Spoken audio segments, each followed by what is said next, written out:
Well, good morning or afternoon now, everyone. Um, Thank you for attending the first of the 25-26 CRASH meetings. This CRASH is the Conference for Research in the Arts, Social Sciences, and Humanities. One of the really nice adaptations we've made to CRASH is that it's not a one-day conference anymore. It's actually a series. So we hope that we'll see you today and at the winter meeting and spring meeting as well. Um, as you can see, CRASH is the Conference for Research in the Arts, Social Sciences, and Humanities. It does give us a really welcome opportunity to put the spotlight on some of the great non-STEM focused work that we do here, as much as we enjoy being a conference, college and university that does everything. We really think that the humanities, social sciences need time, days of their own. And one of the things that's also distinctive about CRASH as opposed to some of our other conferences and meetings is that we really do welcome non-UCSD students. We will welcome faculty presenters as well as students. We welcome alumni presenters and visitors from community colleges. So we're very happy to keep that up today. And we hope that you will support CRASH. It's in its 10th year now. And we're always hoping that we get some good ideas for our next sessions. And sometimes they grow organically from the submissions of interest that we get from people who want to present. And sometimes we get ideas from friends like you. And I also want to take a moment and give special thanks to Daniel Movahead, who has in the last year really taken on the leadership of CRASH and organizing these sessions. So really great work, Daniel. Thank you for all you've done to keep CRASH moving ahead. Today, we're really excited, really happy to have two presenters who are going to talk about what I think of as kind of communities under stress as they're working to find their way into this American larger culture. And you'll hear some of the possibilities and potential for CRASH to go into these interdisciplinary spaces. So we're going to have some presentations about community, but also about labor and stress and persistence. And our presenters, Nadia Salayo Carrillo and Kyla Stoltz, are looking at two very distinct communities, but I think we'll hear some of the ways in which the struggles that they highlight crossover, and I think whatever community we belong to will find ways to relate to their presentations, and I'm hopeful that we'll get some good discussion going in our question and answer session. So I'm looking at the clock. I'm going to be mindful of that, and I would say that we should begin with Nadia. Nadia, do you want to introduce yourself and then move into your presentation? Yes. Hi, good afternoon, everyone. My name is Nadia Celaya Carrillo. I'm a fourth year undergraduate student, double majoring in public health with a concentration in community health science and ethnic studies, and then with the minor in political science. I'm currently, I've been involved in research since the summer after my first year. So I started out with the summer URS Chancellor Scholarship for Social Science with under the guidance of Dr. Sophia. And then I applied to McNair my second year, and I did McNair under the guidance of Dr. Thomas Brown. And then now I'm in the health displacement research lab with Dr. Talarusan as a lab shadowee. So I'm very excited to be here to present my research. It's been ongoing. I had like a slight pause last year, so I didn't do my interviews, but I'm excited to finish this project as a senior and hopefully present more. And yeah, So my involvements on campus, I'm an Oasis to YE to Excel mentor. So if I have any of my mentees here, hello. I encourage them to come and get involved in research. And I'm also a Gen alumni intern at the Cross Cultural Center, and I'm also an ASME 3299 intern. So I do a lot of labor organizing. So a lot of the implications and like the research involvements that I do, it's around the research that I do. So I'm happy to also pass it off to the other presenter, Kyla, but should I just start them? You should start. We will follow you, and then Kyla will have her own opportunity to introduce herself and her research. Perfect. Okay, let me go ahead and get that set up. Cool. Yes. Okay, so just let me know if you have any questions or if you need me to repeat some things. But essentially, this is my research. It's called The Health Implications of Labor-Intensive Work for Latinx Immigrants Within the Sangre Valley. And my research study, so like it's a really long title, but essentially it's manos de cambio, so it's hands of change. And yeah, so thank you for coming today. So about me, my positionality, like I kind of introduced most of myself, but I was born in South El Monte, but my hometown is Baldwin Park, California, in the 626 in the San Gabriel Valley. I was raised in the Latinx immigrant household. I take a lot of pride from that. From Jalisco, Veracruz, for my both of my parents' side, and my research interests include occupational health and immigration health. So, mi interés es salud ocupacional y salud de inmigración. I'm gonna transition some in Spanish because I do have my mom here supporting me, so I'll like mix here and there. So, like I said, I'm a first generation college student. I'm the first one to pursue graduate school. I'm currently applying for my master's. I'm the oldest daughter. I'm queer and identify as non-binary, and also as a community leader, activist, researcher, mentor, and leader. So my personality, like I said, I have a lot of family, my parents, my tias, and a lot of my family members and family friends that work in labor intensive work. My dad was in is currently still working construction. He's been working for over 22 years now, and then my mom as well, and my tias as well. So I lived in La Puente for the first years of my life, and then I transitioned to Boyne Park. But throughout these different cities, I was able to see like the firsthand effects throughout my family and then throughout the community members that I saw of doing labor intensive work. So to start off, I want to kind of describe the Latinx demographic rates of the San Gabriel Valley versus LA County, which is not really that much of a difference, right? So for the Latino population in the San Gabriel Valley, I'll also explain the map of like the different cities. But for Latinos within the San Gabriel Valley specifically, as of 2020, 44.7% makeup of the population. While that's LA County, it's 48.4%. So almost half of the population in LA County is Latinx identified. So this is the San Gabriel Valley. This is the area that I'm studying in, or I studied in the research. It's a specific region within Southern California, and that makes up to 31 cities. So some of these cities include Baldwin Park, where I'm from, West Covina, El Monte, Monterey Park, Pasadena, Altadena, Glendora, and Azusa. And there's also a bunch of other cities, right? So all of these cities that I always I couldn't put on the whole list because it's a lot, but it's essentially it's like right next to East LA, downtown LA area. So we're like 20 minutes away from a car ride from like Union Station or downtown LA. So just for context of where we're from. So with my methodology, I use literature review. So when I first started out this research study, I did a literature review just to kind of get an oversense of the occupational health literature. And then throughout the McNEC program, I was able to get approval through IRB to conduct personal semi-structured interviews. So I'm currently still aiming to complete around 15 interviews to fully get that data finalized and to publish hopefully. But within my research, I do hope to create some sort of community care program that will have critical race theory, a community culture wealth approach, and community resilience highlighted. I feel like for a lot of research, it is very important, but it is also important to structure the voices that make up the research and to make sure that research is something that is not only transactional, but you learn something from your participants as well and vice versa. So I do hope to turn this into a program under a public health organization in the future through my grad school.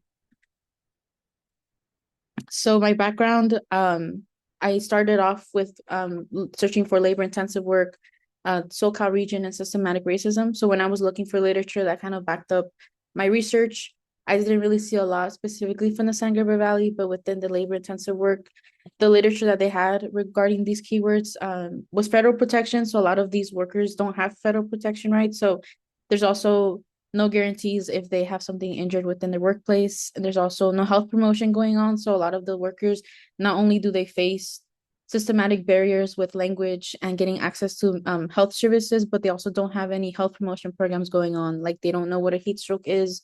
They don't know how to get popular PPE equipment. So equipment that you need if you're cutting clay, if you're cutting wood, if you're cutting metal. Sometimes they don't know how to have the proper equipment, right? So within the SoCal region, I realized that within the San Gabriel Valley specifically in Southern California, cities like La Puente and Hacienda Heights, they have a lot, they're really near the different like construction, like the construction sites and then also the factories as well. So even within the neighborhoods that workers go after, like they reside in, there's also a lot of environmental racism, right? So food deserts, just like how redlining is impacting a lot. So that was something that they also talked about. So not only do they face environmental racism in the workplace, but also when they go back home with their families or their loved ones. Systematic racism. So there was a lot of exclusion and safety issues that is kind of tied down. So they're excluded from a lot of the federal programming. Even for workers that are US citizens, they're also not that well included within making sure that they're protected under the occupational health research field and a lot of safety issues in the workplace. So, like I said previously, there's no regardment for protective equipment. There's no health promotion. Sometimes bosses don't really want to give them breaks, or they only have a 30-minute lunch break and the 8 hour, like a 9 hour plus workday. A lot of them come in really early. Some of them are sleep deprived. So, just a lot of safety issues that a lot of these workers face. So in my semi-structured interviews, I did a questionnaire before to kind of give like to make sure they were eligible for the interview. Some statistics that I have so far was just 5 people, but obviously I still have to include more. But most of them had majority of them were making other less than two of them were making less than $10,000. Two of them were making from 10,000 to 30,000, and one participant was making 39 to 69,000. So obviously the annual income is not that high. Um, but also it's also tied to what I'll talk about in the next couple slides. Most of the country origins from these participants were Mexico and Honduras. There's a lot of participants that I'm currently interviewing that do come from Mexico and other places like Central American, Salvadorian, Honduras, just a bunch of other ones. And a lot of the job location that they had was some of them worked in Baldwin Park, while others worked in Pasadena. So some of them would commute to nearby cities in the San Gabriel Valley for work. The average age was around 45 years of age, and the range was between 33 to 52 years of age. The average years of work, so how much work experience they've done within their field, is 16 years. And all of them, besides one participant, had less than a high school education. So a lot of them, since they immigrated from their original country or their home country, they weren't able to access high school because in Mexico and other places, sometimes you do have to pay to enroll in high school. So that also we can also talk about the employment and the educational gap that they face when they come and try to get more job opportunities. And all of them had part-time employment. So they don't have like the full-time employment that would secure for them. So within my study, I thought it was very important to talk about critical race theory. So this theory focuses on the subtle and systematic ways that racism works, and it operates above and beyond overt racism, and it aims to eradicate racism from the system, not simply to point it out. So these are the central tenets that I copied from a really good slideshow. Uh, so basically, the critical race theory assumes that racism is a permanent component of American life. It challenges the claims of neutrality and objectivity, and also it asserts that the knowledge of people of color is appropriate and legitimate, and it's integral to understand racial inequality. And they challenge historicism and undisciplinary focuses. And it's also a framework that's committed to the social justice agenda to eliminate all forms of subordination of people. So how did I apply these frameworks into the interview codes and to real life practice? The biggest thing that I saw when I was doing the qualitative interviews, and even when I was doing oral history interviews to kind of understand before I got approved by IRB, but the biggest barrier was immigration status. Undocumented workers are more at risk despite making up a really big portion of the workforce in LA County, and specifically in the San Gabriel Valley. So a lot of them don't have access to unions. For a lot of unions, they have to have permanent or US citizenship status. They don't have healthcare benefits, so that leaves their families and themselves and their families uninsured. So Newsom just passed a bill that starting January 1st of 2026, he won't allow new medical enrollment for undocumented individuals that are above the age of 19. There's no retirement savings. They have minimum wage pay, and they also have an increased fear retaliation because of that immigration status, but also the language barrier and just the workplace dynamics between the supervisors. So I added a timeline right here that kind of talks about how the timeline in which the government within California has provided Medi-Cal for children, for immigrant families, and for immigrant workers themselves. So just barely last year, they allowed the last group of immigrants, which is 26 to 49. So a really big portion of the participants that I had for this study to apply for Medi-Cal, and they're just taking it away next year. So just kind of talking about those issues are still pertaining now. So, like I said, they contribute nearly 8.5 billion in taxes. So they play a very crucial role, but they're excluded from the programs, right? So something that I really want to highlight right now was the difference between the change in number of workers because of the ICE raids that are going on. So something that I also saw within the interviews that they were really affected by was immigration status because they fear for the police violence and the ICE raids are going on. And they impact a really big portion of labor intensive workers in LA and the San Gabriel Valley. So a lot of them, they go to construction, but sometimes they go to Home Depot, right? So that's how they recruit their jobs. They go to Home Depot and they wait for people that need last minute jobs, right? On the spot. Some of them work in laundromats, so trabajan en lavanderías. Some of them also work cleaning houses or they clean different areas of the San Gabriel Valley. But a lot of the numbers have dropped because they need transportation to go. But a lot of the transportation and locations they need to go to these workplaces, a lot of the ICE is doing a lot of checkpoints and ICE raids in those areas. So if you notice here, it's dropped over negative 8.6% for US non-citizens and the change of workers compared in California to the US. And for male non-citizen, it's negative 6.5. So there's been a decline, actually, a very, very big decline in California for these workers. So something I also want to talk about was they had also mentioned in the interviews and in the study how they have easy access to liquor stores and family supermarkets, but that leads to limited fresh produce and healthy alternatives offered.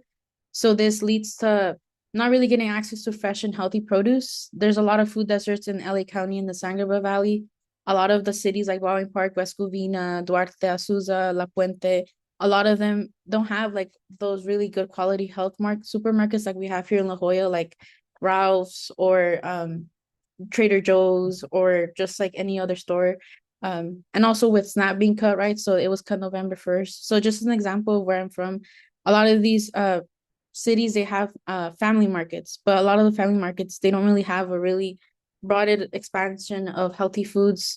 So the most popular ones I have is like Superior Grocer, El Super, Vallarta, Food for Less, but they don't really have like those other grocery stores. Well, if you compare it, like if you search up Whole Foods, the only ones that are available are near Rancho Cucamonga, usually around Glendora. Glendora is like a very affiliated city, but that's also something, right? That's also being affected. So where's Whole Foods here? There's no Whole Foods. There's no Trader Joe's. Those really good stores that offer a lot of variety of healthy alternatives, um, essentially. So it wasn't until I came into college that I first like was able to go to Whole Foods or Sprouts. Like that's not really something, right? Like Sprouts is more than a 20-minute drive from like if you're from here, anywhere from down here. So the most you have is Food for Less. That's like the best quality supermarket that you can get. So something that I also wanted to implement within the study was I applied the framework of community culture wealth. So that was redacted by Dr. Tarayoso, and it's familiar capital. So it refers to the social and personal human resources that students have. This is mostly for first generation students, but for college students, students of color. But I thought it was also very important to talk about the ways that a lot of these workers have navigated their own capital despite not having a lot of economic capital. The navigational capital is like the skills and abilities to navigate social institutions, resistance capital. So it comes from parents, community members, and historical legacy of engaging in social justice, aspirational, the ability to maintain hope and dreams. When I was doing the quotes, this is just an example, right? So this is something I talk about in other spaces as well, because it's all interconnected, right? I think a really big emphasis in my project was to make sure we talk about how everyone's interconnected in some way. So when I was interviewing these workers and these wonderful participants, they talked about all these capitals that they had. So a lot of them had aspirational resistance, navigational. So in the narratives that they had, like for example, familial is personal. I wanted to sacar a mi hija adelante, la eduqué, es profesional y está trabajando. So basically saying she wants to get her daughter ahead, make sure I educated her, she's a professional and she's working. And when some of the centers I recruited from, they talked about they nos tratan bien con respeto, no pasan hambre, nos salen un trabajo y vamos bien comidos, aguantamos. So we endure a lot of these treatments for our children. They give us the force, resistant capital. It helps me a lot being with positive people. I'm filled with a lot of positive, sometimes like a lot of positive, very negative thoughts. It helped me change my negative thoughts and motivate me to keep going. So I have to keep proving to my children in Mexico. So this participant specifically, she wasn't able to bring her children from Mexico, and she says that her children give her hope. So that's resistance capital. Navigational capital.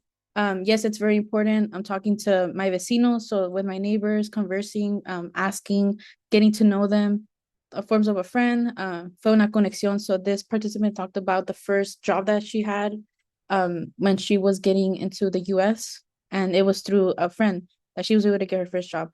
There were other connections. I clean houses, and if they si salen casos, más trabajadores, and she's a caregiver, and then familial capital, it's like the necessity. So this participant talked about like the family has helped them por recomendado, preguntado si ellos saben dando a alguien ánimo. So just talking about how a lot of them they give each other hope and a lot of aspirational capital.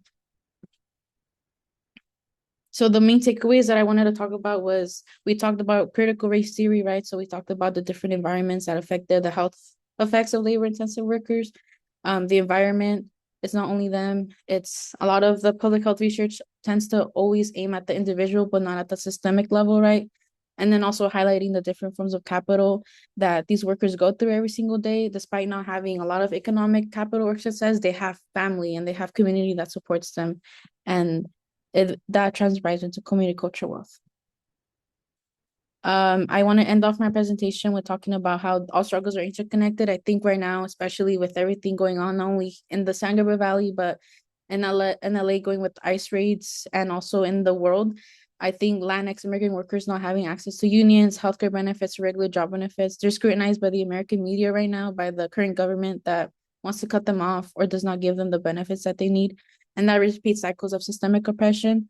So from Latinx immigrant workers across the US to Palestine to Congo, Sudan to Turtle Island, Mexico, Bangladesh, Peru, and other countries that face major levels of oppression, it's community that anchors us. So it's community that has gotten them through these times and that has allowed them to work for more than 20 years. So I want to end off my presentation by thanking my mentor, Dr. Chadwick Campbell, Dr. Thomas Brown, the Magnet Program, the San Gabriel Valley Community Centers, Pasadena Community Job Center. Quiero dar mil gracias a mis participantes de mi investigación para que me dejaron abrir esta oportunidad para representarlos en el nivel universitario. Eso es para ustedes, all my family, my friends, my colleagues, and the San Gabriel Valley community. So, yeah, thank you. Thank you, Nadia. That was terrific. Are there questions? We have time for a few questions. If you do have one, please raise your hand so I can call on you.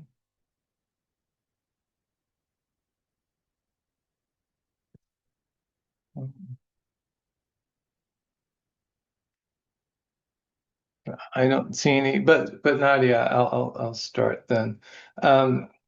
Has the struggle given rise to a stronger sense of community, and what are the ways in which this sense of community expresses itself? Have you seen? Yeah, I've seen how because of the ice raids going on, a lot of for example, like family members or family friends that I know, or even workers that are within the centers that I recruited from, they talked about how a lot of, so in LA in the San Gabriel Valley, they're doing community defense networks. So they're doing networks of defense where they essentially defend workers that are at Home Depot or in other areas of risk. And a lot of them, they've been helped by community, so by their own family, by their own children that they go and get groceries for them. Or sometimes a lot of them have set up mutual aid funds. So a lot of them have GoFundMe's that allow them to not work, so a lot of families have set up GoFundMe's or like just mutual aid efforts where the community gives money so they don't have to go out and increase the risk of going out.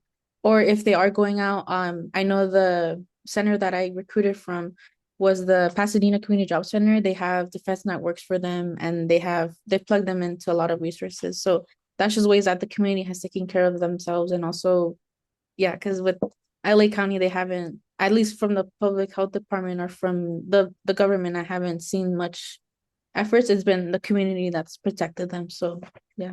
Great, thank you. There are two questions in the chat, and one I'll just edit just a moment, a little.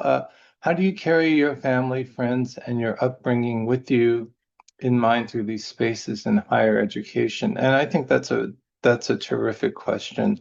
And I would just add, kind of, what does carrying that identity, that family, friends feeling, how does that play out and you're navigating your way through higher education?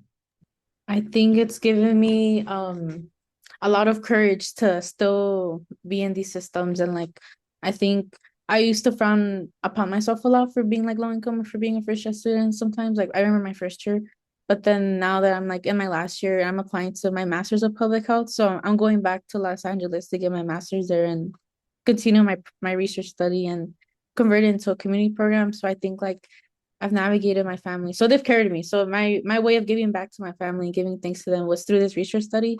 I think there's no better way to carry these histories and these interviews because there's something that once I put it out there, like it's there forever. Like it's not, no one's gonna take that away. So I think I've honored my family through different ways. And even the work I do through like the different involvements I have, like I always talk about my family or like include things that um include or emphasize or even vocalize immigrant voices. So yeah. Great, thank you. And um, in what ways did intersectionality have an effect on the lives of your interviewees? Oh, it was in everything that they talked about. Like I remember a lot of some of the participants, one of them was like a single mom. The one that she had talked about her kids being in Mexico. So a lot of them had intersectionality all across. So like even when they were filling like demographics out, like when I was recruiting in like the centers and getting to know the workers, some of them didn't have access to like a phone, right? So or didn't really have like access to technology. So the different ways that class, education, technology gaps, a lot of that showed up for me and for the participants. And then also like the biggest one was immigration because I think once if you don't have that foundational, right, like that foundation to get a job, it's very difficult.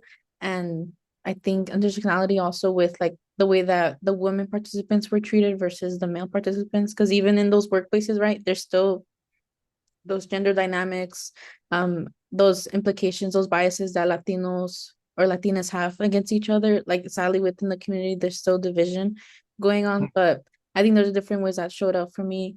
I have yet to find a participant that's queer, so I wasn't able to really add about the queer experience, but that is also something that I hold personal to my heart as well, because I know for a lot of the workers, they have children that, you know, were queer. They're different experiences. So also getting to get to know them and find out like the biases that they have, like how did that happen, right? And so yeah. Great, thank you. And there are more questions. I don't know that we'll get to all of them, but here's one I think is really interesting. Would it be any use to get the perspective or respective foreign countries to help fund and push policy? And I wanted to try to make sure I'm getting the sense of that. That's how it's written. Do you think that um, other countries would have a way of influencing the conditions of the population that you're studying? Yeah, I think I mean Mexico has been one of the first countries that I've seen that has done like firsthand initiatives. So I know like I think a couple years ago they started a project that was approved through the California Assembly with Governor Newsom, and they brought out physicians, Mexican physicians from Mexico, from specifically, I think like from UNAM and other research universities, and they brought them out to the Central Valley. So the Central Valley also has a lot of farm workers there, labor intensive work, and they brought them out to kind of start helping the labor intensive workers get access to healthcare, and they work in clinics, so very qualified clinics. So that's like the first, I think one of the first examples I've seen firsthand that Mexico has been able to bring these physicians here, and they feel much more connected to the workers that they have to work with, or they have to treat, like the patients. So I think definitely for a lot of countries, especially with Latin America, though, I would like to see more initiation like Mexico has done, but obviously that would have to be more research on my end as well. So Great. Thank you. I want to make sure that we have time for Kyla. So, as I said, there are a couple of other questions in the chat that maybe you can look at, or we can, if we have time later, then we might be able to get both of you to respond to. But Kyla, please take the floor.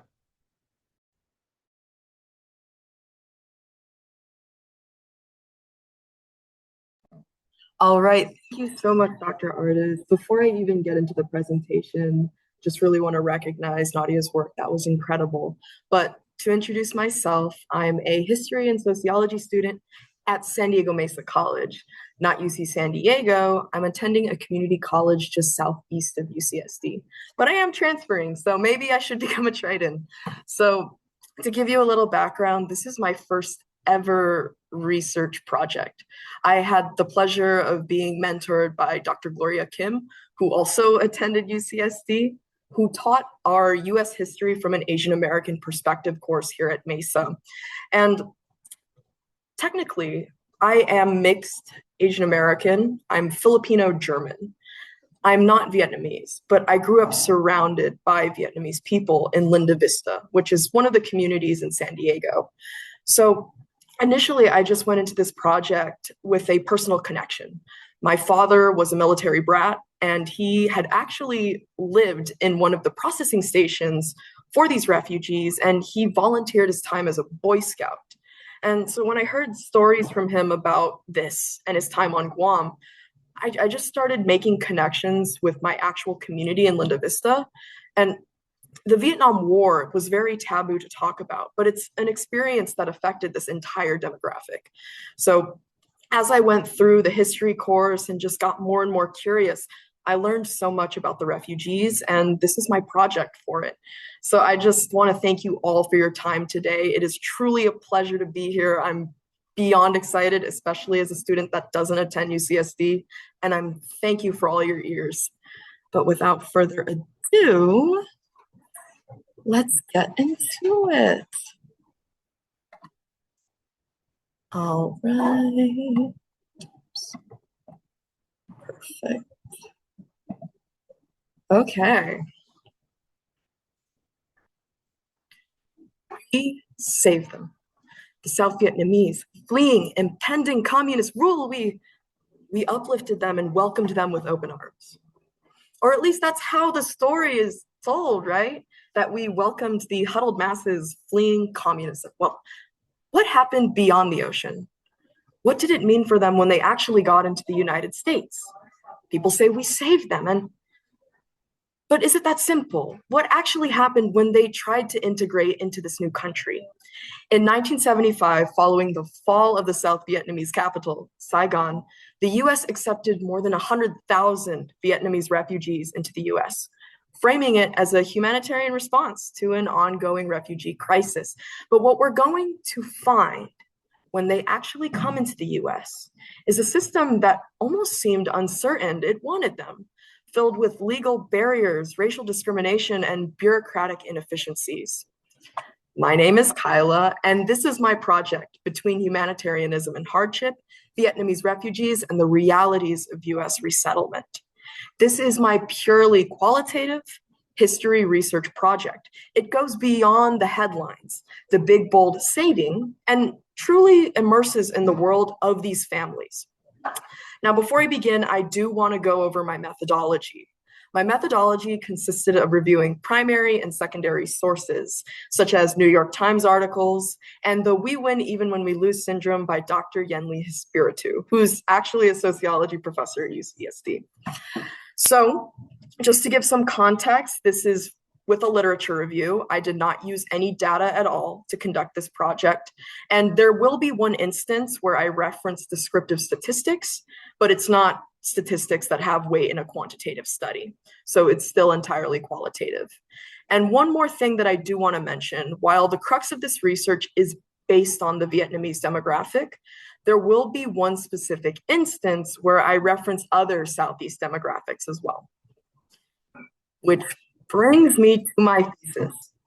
While the United States' acceptance of Vietnamese refugees signals humanitarian generosity, political discourse and policy have often undermined their lived experiences in America and limited the impact of resettlement efforts. Let's begin. Picture this. It's 1954 in Geneva, Switzerland. Vietnam had just defeated France in the First Indochina War, ending nearly a century of French rule. What a lot of people assume about the Vietnam War is it starts with communism and free market value conflicts. But in true reality, the crux of the Vietnam War was for unification. That was the true intention, which began with France. And when Vietnam won this war, they were promised independence. But global politics had other plans. You see, as the article reads, in July 1954, amidst Cold War tensions, Vietnam was split at the 17th parallel, or the supposed middle of the country. Now, we had two distinct countries, North Vietnam, which adopted communism, and South Vietnam, which was backed by the United States, would embrace free market values. But what a lot don't know about these signed accords is that it allowed a 300-day grace period where Vietnamese citizens could pick which country they want to reside in. And in response, the United States launched Operation Passage to Freedom, a massive naval mission that relocated nearly 300,000 citizens from the north down to the south. Among many scholars, this is actually where the Vietnamese diaspora begins. Not in 1975, when we see the end of the war, but in 1954. Nearly 2 decades before the fall of Saigon, there was already a relationship between the United States and the Vietnamese families. And as we follow this community into resettlement, it's important to keep this early context in mind. Which brings us to one of the most dramatic time jumps. We're jumping 20 years from 1954 to 1975, early 74. And at this point, South Vietnamese forces began to decline, which left it to the United States. Should we allow our allies to seek refuge in America?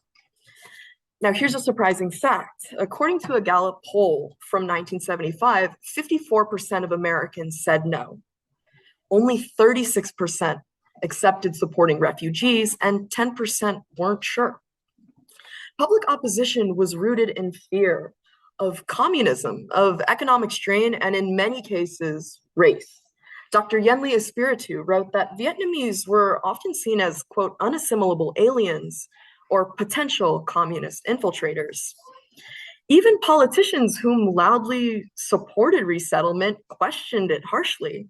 From In Camps by Professor Janet Lippman, Representative Elizabeth Holtzman, Democrat from New York, asked if we were letting in war criminals or corrupt officials. And here's something to truly think about.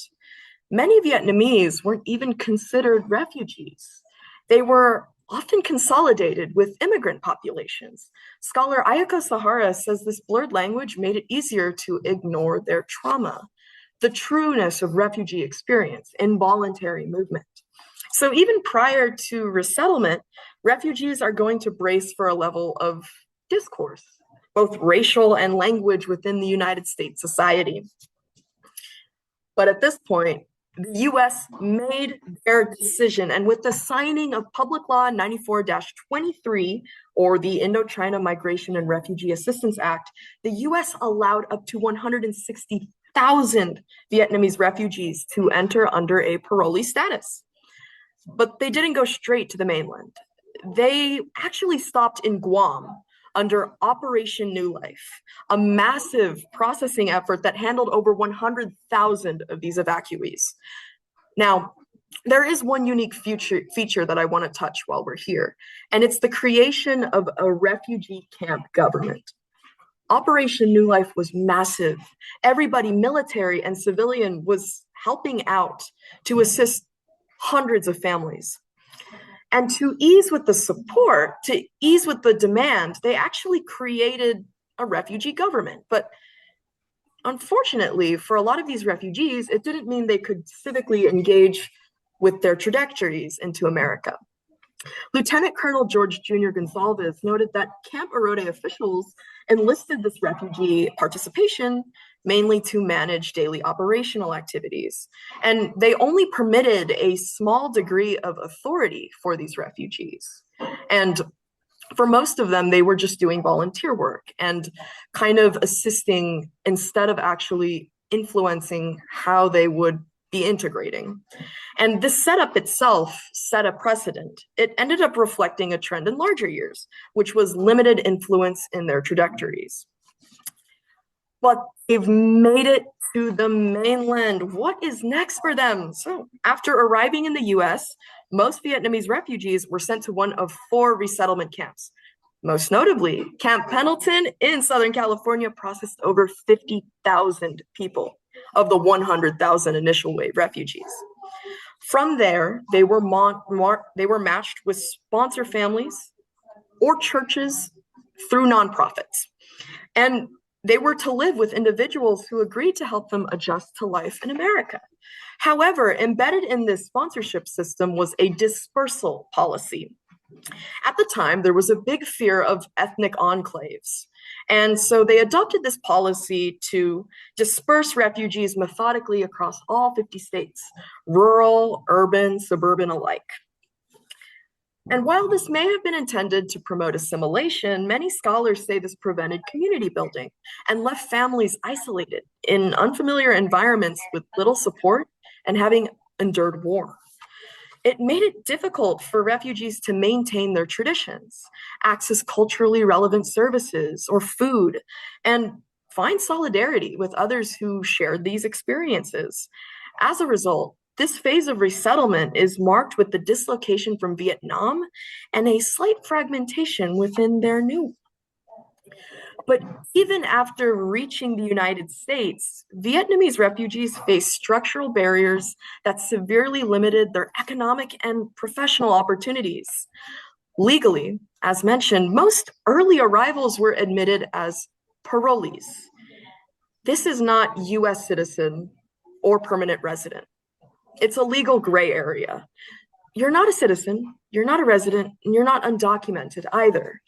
You have permission, but a lot of the things that are necessary in citizenship and growing socioeconomically were not given to these refugees. Under this classification, they were barred from enlisting in the US military or working for federal agencies. The Army's official after action report makes this clear. Admission into the United States as a permanent resident is a prerequisite for enlistment in the regular or reserve components, or for appointment as an officer in the Army.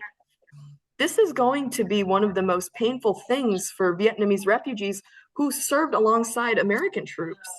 For servicemen, they could have easily spent from 18 to 38 making this their careers, and all of a sudden, this option isn't open to them. Professional barriers also emerged quickly. Many highly educated refugees arrived with degrees and experience, but US institutions didn't recognize their foreign credentials. Becoming a licensed doctor, engineer, or teacher often meant starting over. As Heather Stir writes, for many of these first wave refugees, readjusting to life in the US would involve accepting that they could not hold the prestigious professions they did in Vietnam. And language barriers further compounded the problem, shutting many out of skilled jobs. When you're left with these few options, refugees turn to minimum wage labor or open small family-run businesses. Most notably, nail salons, grocery stores, and restaurants. While they were granted safety, they were given little infrastructure to rebuild the lives that they just lost. But the most inhuman part of their integration is just outward racial violence and bigotry. One of the most devastating examples occurred in 1989 at Cleveland Elementary School in Stockton, California. A gunman opened fire on a schoolyard filled with children, killing 5 Southeast Asian children and injuring 29 others. Most of the students were the children of refugees, many of them Vietnamese. In an interview with the Los Angeles Times, California Attorney General John Van de Kamp reported that the shooter had an obsessive hatred towards Cambodians, Indians, Pakistanis, and especially Vietnamese. This wasn't random. This was a hate crime. In another instance in 1981, Vietnamese refugees in East Texas are going to be targeted by a local group that teamed up with Klansmen to burn boats and stage armed patrols. Incidents like these deepened the fear and uncertainty within refugee communities, reminding them that even in resettlement, safety wasn't guaranteed from crimes like this. Now, some counter arguments may say that there wasn't a minimized impact, that the US had a choice and they chose the humanitarian decision. And that's why we see success stories. But it's not that simple. And my thesis doesn't fail to recognize the sheer generosity of the US for welcoming refugees here. But it overlooks the deeper barriers of their experiences. Yes, we airlifted them, but under immense political discourse and restrictive policies. The success stories that we do talk about exist not because of the seamless integration, but in spite of the barriers that existed, the non-resident status, the lack of economic mobility, violence, and racial politics. Which brings us to contemporary times. February of this year, NBC7 published an article titled San Diego Organization Leads Push to Help Afghan Refugees in Limbo. And another headline from NBC on May 5th reads, US Appeals Court rejects Trump bid to revoke 400,000 migrants' legal status. My research shows that there's a need for contemporary analysis, perhaps social science and political science, to understand what policies are best for demographics entering as refugees. There's so much more room to expand on what's happening now. The struggles that Vietnamese refugees face might not just be history, but patterns. If we wish to honor the courage of refugees, responsibility shouldn't end at welcome. It should start there. Which brings me to my final question to you today. Did we save them? Thank you so much for your time, everyone, and I'll take any questions that you may have. Thank you so much, Kyla. Great presentation. And are there any questions? And you can put them in the chat as people did last time, or you can just speak up. So I do have a question, and I guess it's about the term refugee. I mean, how much of a burden is the term, or is that something that people are trying to away from? You use a lot of terms that people seem to be moving from one kind of classification to another, and I'm just wondering what effect that has on the psyche. Yes, of course. And there's lots of nuanced perspectives on this in general, especially at the time, because that's what I can speak to. My research was about the past. Refugees were considered heavy economic burdens because we saw a recession in 1973 that was absolutely detrimental in America. I mean, there's many reasons why we had that recession, but to kind of welcome refugees meant we were taking on a responsibility. So a lot of them at the time felt like, oh my gosh, am I getting blamed for all of these things that are happening? And that's a trend we see in a lot of immigrant communities and also refugee communities, being blamed for problems or associated with other domestic issues that aren't necessarily their responsibility or faults at all. Great, thank you. And there's a question, where do you envision the next stage of your research going?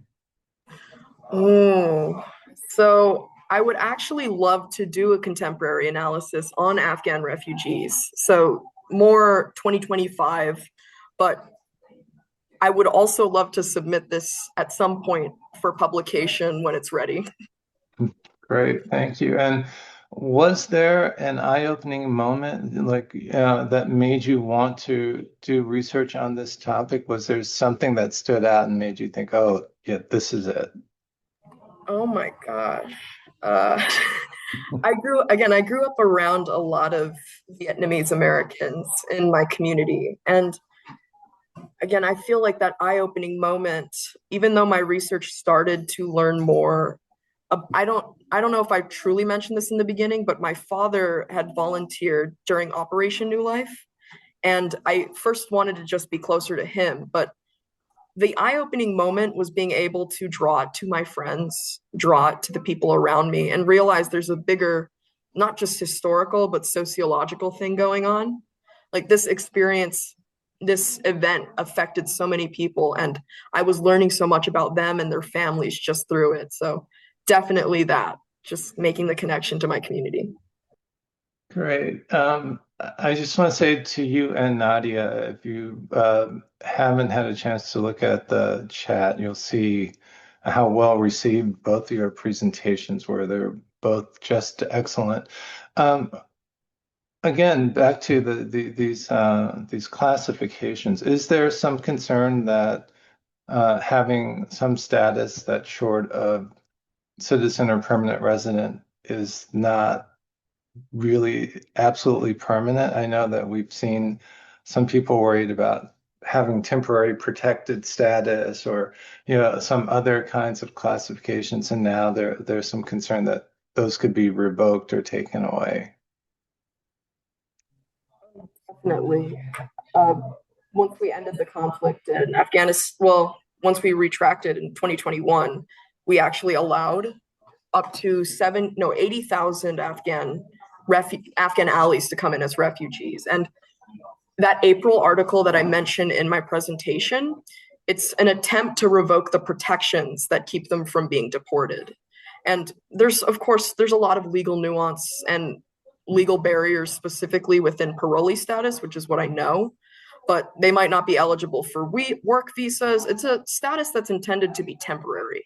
So it's limiting, but you have it's very interesting because you have permission, you're not a citizen, and it's this back and forth between policy and legislation of I can do this or I can't apply for this, and it's hard to summarize in one straight answer, but absolutely having a parolee status, there's a certain stigma or a certain inefficiency when you're trying to get through policy and actually live in the host country that honestly it could be expanded on more with the Afghan refugees in specific. But I hope that kind of answers the question there. It does, thank you. And we have one last question. What has been something that has been surprising about your project, either the process that you went through or something that you uncovered in the research itself? Oh my gosh, something that's been surprising.